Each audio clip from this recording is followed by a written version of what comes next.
Hello, welcome to number 6, the final episode in this season 2 of the Ricky Gervais Show with me, Ricky Gervais, Stephen Merchant. Hello. And Karl Pilkington. Alright. You can still go and get the archive, all 18 episodes we've done so far. That's available on iTunes and audible.co.uk.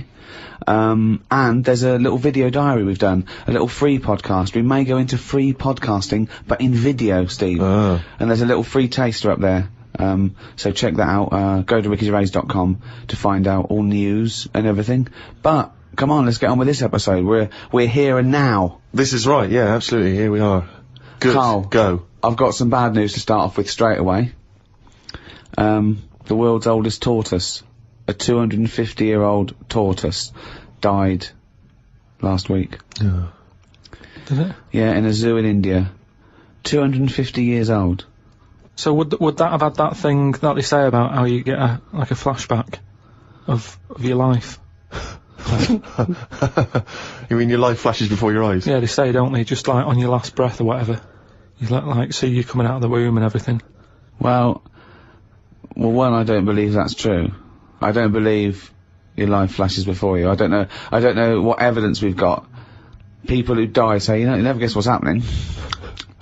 No, but there's loads of things that have happened where people go, oh, that's weird. That goes to show that we've been around before, or no, it doesn't. There's none. I have no evidence for that. Of well, reincarnation. I told you that time when it happened to me when I was younger. Go on. Your life flashed before your eyes? Well, it wasn't like a flashback, but it was close. It's the next thing next to flashbacks. It was I was having a bath, right, and my mum had like run the bath and that, and she said, "Is that too warm?" And I said something like, "No, it's all right. It's a lot better than when I used to have a bath in that wooden bath in front of the fire." Okay. And she was like, "What?" And I said, it happened years ago. And she was a bit like, "Oh." And I can't remember that now, but she talks about it, and that just goes to show that, because I was at an age when I wouldn't have known about wooden baths years ago in front of fires. No, but you talk rubbish now. So all you were talking rubbish from an early age. Where's the problem? No, but you can only talk rubbish if you're aware of knowledge. Well, I didn't know about wooden baths, so why would I have invented But Karl, that? we've only got your mother's word on this, and she thought you might one day be a doctor. Yeah. So she put a rock with a feather on it to keep a parrot company. lest we forget. Yeah, but I'm just saying. Well, it's all bollocks. So have you researched this? You've tried to find out when little Karl Mark I and his wooden bath, when he was No, around? I don't want to go there, because that's when you start digging out all sorts It's of trouble, rubbish. It's rubbish. No, it's not rubbish. Well, it is rubbish. What sort of stuff might There's you no discover? scientific evidence. No, but just like I've said about family trees and that, don't be looking at them, because you're only going to find stuff you don't really want to know about. It's the same as that, innit? Leave it, let it be. Do you know what I mean? If your granddad was Einstein, you'd know about it because your family would be shouting about it. If he was a bad un, you'd go, oh, keep that quiet. So don't look at family trees, and it's the same. Don't be looking back in your past lives, because no God knows past what you've lives. been up to. Well, Karl and the wooden bath. Proof. If Karl proof we needed. Pilkington, live on air, talking shit again. but this tortoise. So if that's And also, its flashbacks would just be, the same wall. I mean, it basically spent, I don't know how many years, in a cage. It was in the zoo, so, it died of liver failure. Which is a problem if you're a tortoise, because with us, they can cut you open and have a look at the liver. With that, it's going, forget it, we're not getting in there. It's like you when you didn't want the plumbers to knock through the tiles to check out the piping. It's the same with the tortoise. If it's a liver, we're not going through that. It's not worth it. If it's your head or your feet, we'll have a look, mate. But we're not looking at internal organs with a giant tortoise. why not? 'Cause, what do you mean? Well, can't you drill into those things? It is only a shell. That is easier to replace than skin. Karl, I was joking. You can't do a liver operation on a tortoise. Why not? It's got all the same parts, hasn't it? All the same body parts and that. Well, I think that's the point. Well, not really, but, yeah, it's... But loosely better speaking. ones in a way, because they live longer. So they're doing something right. Aren't they? Right. If they can live 250 odd years, our art can't do that. Right. Which is what I say about our tortoise has got it right in a way, that it's taking its time on everything. We're rushing about, getting stressed out. That's just, getting on with it. It's not rushing. It eats healthy, doesn't it? It eats lettuce and stuff. Yeah. So that's probably doing it right, but to be honest, it's too much. I wouldn't want to live 250 years. just eating lettuce. Let's not forget that all a tortoise does is eat lettuce. It's not like it's jet skiing weekends and then getting its lettuce on a Monday. That's all it does is eat lettuce. Yeah. And that appeals to you, does it? No, I'm just saying that it must be doing something right, though. Of course it's doing something right. Because it's living 250 years. But all animals do something right, however long they live. Mayflies live a day, but they're doing something right. Well, they're not, are they? They haven't got a chance to learn how to do it right, and then they're dead. It's, you know, that's from one extreme to another, isn't it? That just seems a bit mental to me, that, living a day. I wouldn't bother, so forget it. Could you be bothered? You don't, just as you get to know someone. Yeah, another mayfly. Yeah, but I'm just saying, if we had that, if that's how we lived our lives, you wouldn't have a chance to make a mark or anything, would you? It's just... Would you try and pack a lot in that day? Disneyland, whatever? No, I'd prefer to make it miserable, so I don't miss it. If you know what I mean. But I was thinking the other day about, you know, your body and everything, because it is amazing, isn't it? How it works. Oh, yeah. Does the brain control you, or are you controlling the brain? I don't know if I'm in charge of mine. Nor do I, There's Carl. a surprise. Nor do I, Carl. No, do you know what I mean, though, by that? Does the brain control you, or do you control the brain? Like, don't you ever sort of think sometimes, say if you're making... But you are the brain. No, but I was making a shopping list, right? Going, right, I need some rice, kidney beans, and I thought I had everything, and I sort of was rolling up the paper, and then something went, oh, an onion. Your brain did something that. went an onion. Was it Suzanne? No, well, my brain sort of went, you forgot something. Yeah. I didn't think I'd forgot. I was No, you are your brain. No, but don't you understand? My brain was I was in control of my brain when I was writing down rice and kidney beans. But you're not in charge of the onion. That's another part of the brain that's in charge of the onion. The onion sector. Yeah. No, but I'd put the paper away, putting my coat on, ready to go and get the rice. Yes, but your onion lobe kicked in. What, so you put the paper in your pocket, you got the coat on, then you just suddenly hear Then from it nowhere, was just like, it was onion. like, yeah, I'm not even thinking about that shopping list. It's in my pocket, I'm thinking, do I need my gloves, it's cold out. Yeah. Suddenly, onion. And it was like, oh yeah, onion, yeah, I had to get the paper out. So what I'm saying is, who's in charge? The brain, the mind, the brain is the... What are you doing? Who's in charge? That's just, you forgot the onion and then you remembered the onion. You must have forgotten things in the past. No, but not like that, not where... Like, it just made me think, that was weird, who reminded me of that? You did. Yeah, but I'm not... No, you are your brain. It's not like there's you, then there's a brain, then there's an extra one looking down at it, the meta brain, the thing above it. No, but your brain... How does your brain work? You give it information, don't you? Well, it takes... Do you mean you give it information? Well, if I sat in a room with nothing, not feeding it anything, it wouldn't know anything. No, but there's this thing that there's two yous. It's this thing that there's this Karl and Karl's brain. Yeah, there's not a duality in this. If you go, come on, now think. That's the brain saying that to itself. It's not, there's not two people in there having an argument, come on, brain. And the brain's going, oh, don't you start, I was thinking then. And the other thing's going, brain, onion. And the brain goes, Karl, onion. You are your brain. If you are anything, you are your mind, your brain, your collection of memories, your personality. You're not what you look like. Does that answer your question, Karl? What do you think then? You were thinking of a tortoise on a skateboard then when I did that last sentence, weren't you? I, like you, Rick, I'm always annoyed and embarrassed when we have to concede something to Karl.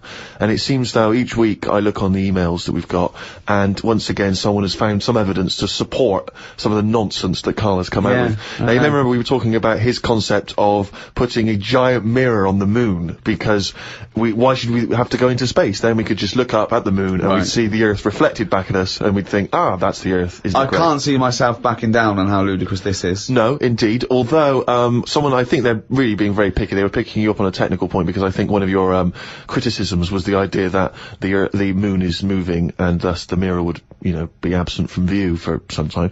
Although people have been claiming that the moon, there's always the same face of the moon that's shown to us. There's always the same side of the moon is always visible to Earth. That's when they talk about the dark side of the moon. It's not just light. It's the fact that we can't see it. It's the other side of the moon. But we move, so it's not always present. Well, no, but it would always be present to someone on Earth. Yes, I know. Wait, this is the thing. These people don't know what I know. I know that Karl is thinking of looking up there and seeing himself looking back. That's what he's hoping. Like when you're going along in a car and you see a shiny building, you go, "Oh, that's my car," and you wave. That's what he's hoping to see. He's not doing it to gauge the speed of light and think and change like that. He's not doing that. He wants to look up through a telescope and wave. Yeah. That's what they don't realise. I know what he's thinking. Do you want to respond, Karl? He's got, the problem with the moon is... Here's a statement. The problem with the moon is... ... Yeah, the problem with the Earth is there's too much water. Yeah. No, the moon, it's been around ages, hasn't it? Yeah. But it's got no history. It's got nothing to show for it. Just a load of old rocks and stuff. Yeah. And for me, history is created by stuff happening on it. So really, the moon, even though it's old, in a way it's new. Because it's untouched and that. But we don't go to the moon to visit museums or arcades. No, but say like historical landmarks. Henry VIII, right? You watch Antiques Roadshow or whatever, and some woman goes, "Oh, this plate you've got, this was Henry VIII's." And as you can see the knife marks on it.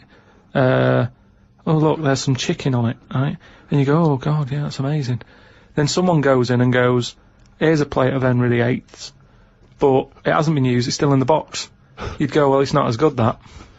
It's got no history. No, because very often on the Antiques Roadshow, they have Henry VIII's plate with a bit of chicken on it. They kept that. Don't throw that away. Why? Arthur Negus are like that in a few hundred years' time. No, but do you understand what I'm saying? Things are only good if stuff's happened on it. The moon, you're up there, you're having a look, you're going, no one else has even been here. But you go to the moon for research purposes, for scientific research. There, Steve. What do you mean there's nothing there? They're examining the soil and the environment and the air.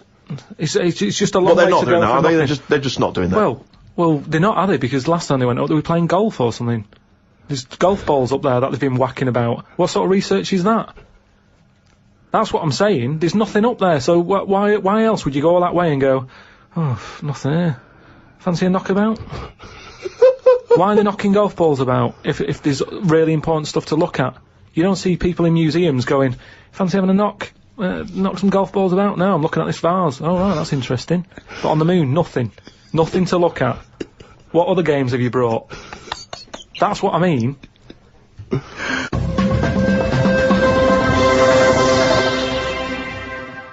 Karl, have you ever seen the programme Inside the Actors Studio? No. James Lipton interviews famous actors and gets words of advice about, how they work and how they act. But at the end, he always asks a series of questions, which is based on a French series of questions that a guy called Bernard Pivot used to give people when he interviewed them. So I'm going to ask you some of these questions. Many people will be familiar with them. It's just interesting to see what your response is. And, answer them quickly. You don't have to think about them too much. What is your favourite word? I don't think I've got a favourite, because you only use them when you need to, don't you? I don't just go about saying the same word. So, well, alright. Yeah, it's not my favourite, it's just that it does the job. It does the necessary job for that time, doesn't it? It's like, "How are you? I'm alright." It's a greeting. What about, I think serendipity was voted England's favourite word. Never used it. No, stupid word. Who decided that?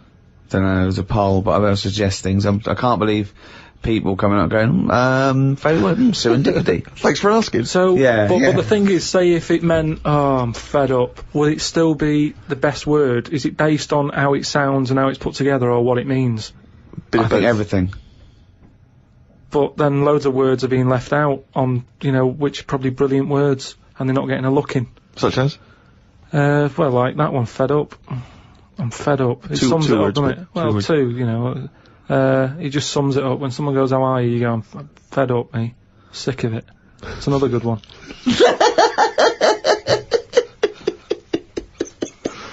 Oh, we get somewhere. Come on, some of your other favourites, right? I've had enough. It's just all stuff. These aren't words, they're phrases. They're all negative, they're all whinging. These aren't words. What's your favourite thing? My favourite thing to do is moan. Yeah. That would be the, well, it's not one word, it's loads of words. Fed up, sick of it. That's enough. Jeez. Whinge should be your favourite word. Yeah. Whinge is a good word. I like NGEs. Lozenge, whinge, flange. Yeah. What is your least favourite word?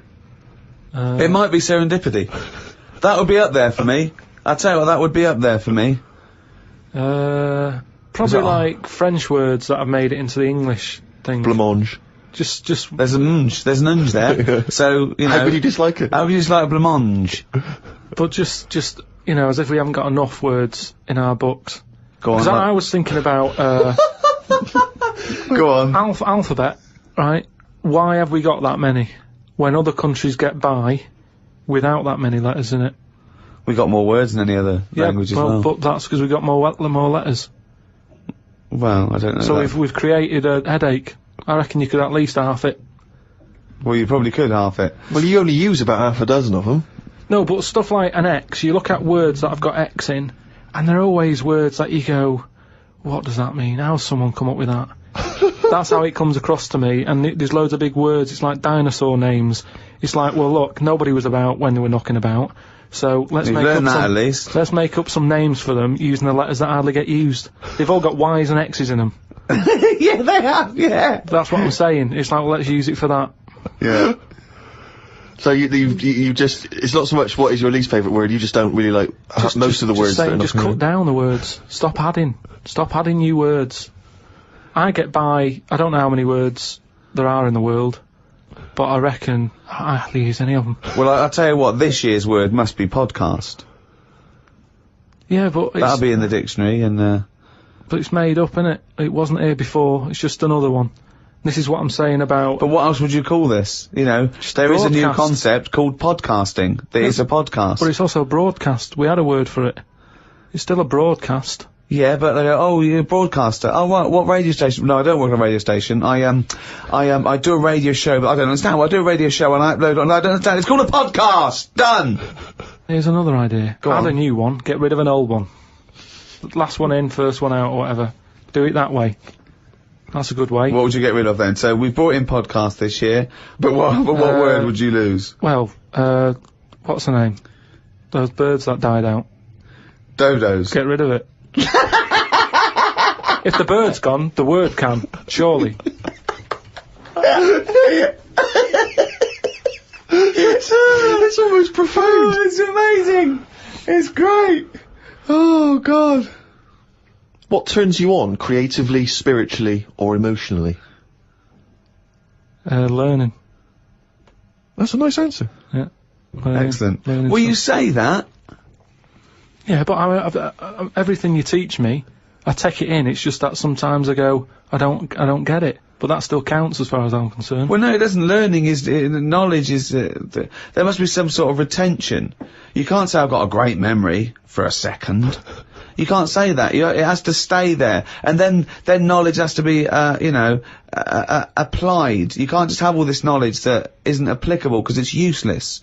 I mean, trivia is useless to a large extent. It's not real knowledge because it doesn't really help you in, practically. No, but there's a lot of that going on. You're always reading stuff that you go, I've just read that. It's got me thinking for a minute. It's not going to help me in any way, but it gets a reaction, doesn't it? Well, that's good, yeah. That's what art does, and yeah, sometimes education's good for its sake if it really does inflame, but then sometimes, like I've said before, you can know too much where it gets you down. Go on. I just was reading something about an octopus. That's like a killer octopus. And it annoyed me that this was knocking about now. Because I didn't know, I thought they were quite friendly. Whenever you see them in cartoons and that, they're always happy, aren't they? And then suddenly, like, they've sort of brought the whole sort of creature down. Do you know what I mean? No, what do you mean? Well, just you know, when you see them in films, they're running about and that, and everybody likes an octopus. But this one that's on it was your fault really, because you told me about that frog that's going about killing people. No, I didn't say that. So I looked it up on the internet at like other creatures and stuff, and there's some octopus that's in the sea, and what it does, you don't even have to like threaten it. It just spits in the water, and if that stuff gets on you, does you in. Again, So in a way it's good knowledge, because, I mean, I don't go in the sea anyway because it's full of stuff like that, but that's just reassured me that I'm doing the right thing. If they're knocking about, just gozzing everywhere, you don't even have to be near one, you don't even know if it's been spitting and stuff. It can kill you. It just seems unfair. I haven't harmed it, I haven't gone near it, why is it getting annoyed with me? Doesn't seem right. So that's where a knowledge has not helped that octopus out. Because now, when you eat them, I just think, yeah, have another one. Do you know what I mean? Get rid of them. Another conversation with himself. Another conversation with himself. What is your favourite curse word? I don't think I do anything like that. I think people can tell by my face when I'm like fed up. Well, they know you're fed up because you're always whinging. I don't think I've got one. Knobhead. That sums everything up, and I think it's... But you wouldn't call your nan a knobhead, would you? What would you call a nan? But she doesn't do anything to annoy me that much. But if she did, what would you say? If she really annoyed you? Well, knobhead's alright, isn't it? Because she sort of gets it. It's one of them things that everybody understands, but it's not too offensive. Right. What a knobhead. Alright, you're getting into this, aren't you? So that sums it up, but I don't really... Do you need one of them? What's that doing for you? It's better to think, innit? Like, okay, I've just slagged off that octopus, but at no point was a effing and jeffing about it. You know how annoyed I am with it. I don't have to start swearing about it, and that's... What would you do, though, if you were swimming, right? It was a nice little thing, you're on holiday, right? And there's this octopus there, and you're going around, right? And you just see it start spitting at you, poison. What would you say to it? Well, it's too late then, innit? And I'd kick it. And I'd say, you knobhead. I would, but what's the point? What's the point in getting annoyed now? Because it's done its stuff, hasn't it? He's kicking and calling it knobhead under the water. What is this octopus thinking? Oh God! Oh, okay, you fucking eight-legged shit. I'm not bothered. I don't know what you're saying. Fucking cunt of a mollusk. I'll just spit at you again. It's not bothered. You slimy little fucking boneless wanker. This is why the face. Are you still talking to the octopus?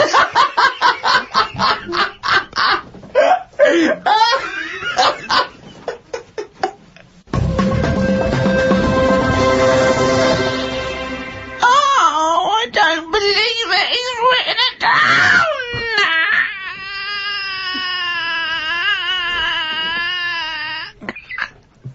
That's downloadable as a ringtone. And it's also the jingle for Karl's diary. Just reading excerpts of Karl's diary. Went home and looked up Freud on the internet. Didn't find him that interesting, so looked at some other philosophers instead. Socrates, Aristotle.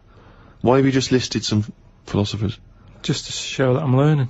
Well, that's not learning. That's just learning their names. That's a list. You might as well write 1 to 100. Yeah, but if someone says, "Oh, what's your favourite philosopher?" I'll go, "Hang on a minute," and I've got them written down. But why you can't just Wait a pick minute, one? I'll go home, get my enormous diary out. Yeah. Get a wheelbarrow, bring in my workings, and say one of the names I've written down. And when they say, well, why do you like him? Yeah, why do you like, just run away. Well, I noticed you put Socrates first. Why is he your favourite philosopher? You throw the diary at them and leg it.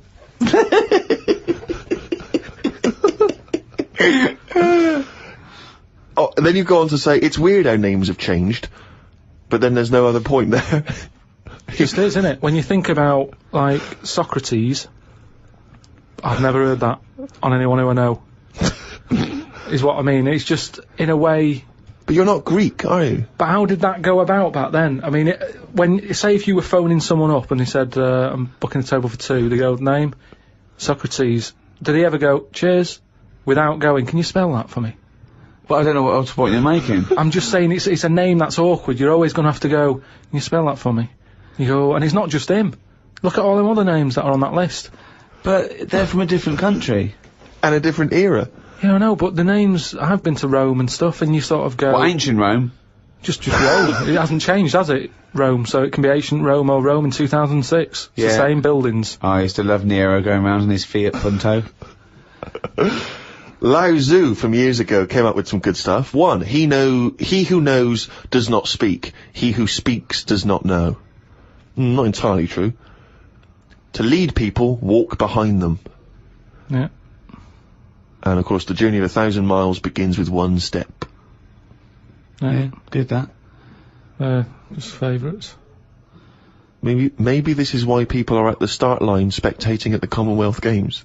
Well, no, it's just that I've never understood why in Olympics and stuff like that, if you're going to watch, don't stand around the start line.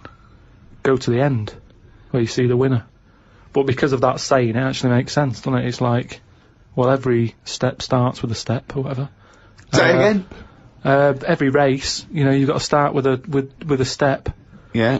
So, Which is, who am I talking to now, you or your brain? Well, I was thinking about it a bit, so I think I was in control of it a bit more. So, and what have you come up with? Just, if you want to stay at the start line, do. What does that mean? I'm just saying, if you're into, I wouldn't watch a race, right? Okay, But is this you or your brain I'm talking to now? this is me. Okay. I wouldn't watch. Are you gonna bring the brain into it, or is it, there's no... I don't know, let's just see what happens. Okay. But all I'm saying is, Right. if I was to watch a race, Yeah. I wouldn't hang about the start line, because... Well, you just said you would. What, did I? Yeah, you said that's the place to start, because every race starts with a step. No, but I wouldn't normally.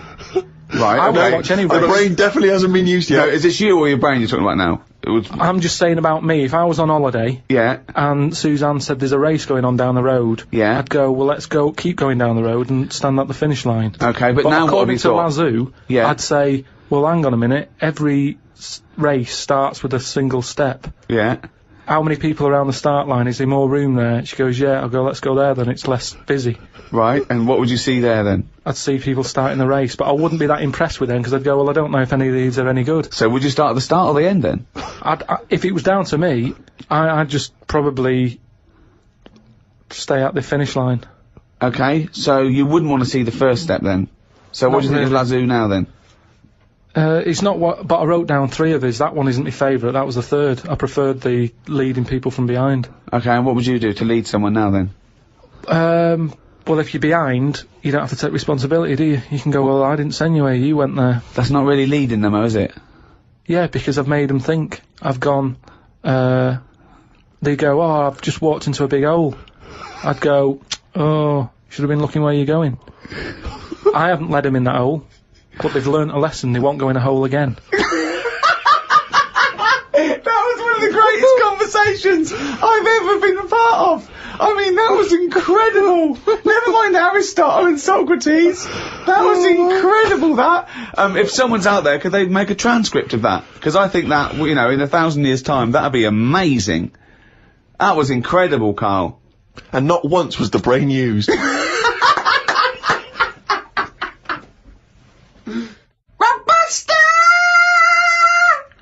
That's the jingle there for Rockbusters, the one of the most hated quizzes in the history of mankind. Joking, aren't you? The people loathe it. I'm loving it. It's the last one anyway, so just get over, just do the answers. Hold on, we can't do another one though, because we can't get the answers out, so this just... Yeah, this is the last one. It's just the answers for last week for people who are doing it. Okay, well, small mercies. The first one that I gave you last week was, the initials were CK, right? Yeah. The clue was, do you know the songs that you sing at Christmas? Yeah. That bloke over there is the best at singing them. So what the songs you do? Carol King. Carol King, yeah. Right, That well works. done, yeah. That works. Very Right. well done. The second one, MG. I told the homosexual man that the grape tree was mine. Right? MG. Gay. Yeah. Marvin Gaye, obviously. Marvin Gaye, But how do you get to Marvin? What's it? That's my vine, isn't it? That, I told you. My Vine Gay? Yeah. My Vine. Yeah. And the last one, My Vine Gay. That's shocking. It's the last one, it was... shit. The last one, the initial was S. I said, I asked you if you believe in Father Christmas, what would you say? What's the name for Father Christmas? Santa Claus. Right, so if I said to you, do you believe in Father Christmas, you'd sort of go, No. yeah, but what's his name again? Santa. Right, so what would you do? You'd go, oh, Santa. No, I don't. That's it, that's what you do there. You go, Santa, nah. Santa, nah. Santana. So that was the last one. Well done to Bob in Yorkshire. Got all three of them right. You'll get a little signed picture. Oh, well, that's it. That's the end of season 2, Ricky Gervais Show. We're back soon. Check out rickygervais.com for information and upcoming news. There's a free video cast we're doing. We're also bringing out a book of the podcast. Yeah, that'll have a lot of the best conversations we've had with Karl, and I think there have been some of them in this show. And Karl has illustrated all his points and his memories that he thinks that's proof, pictorial evidence. So, I mean, it is the ramblings of a maniac, but you can pre-order that on Amazon. Well, thanks very much. It's goodbye from me, Ricky Gervais, Stephen Merchant, Bye.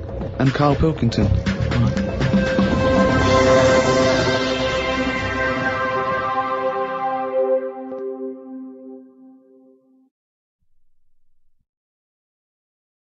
Audible hopes you've enjoyed this programme.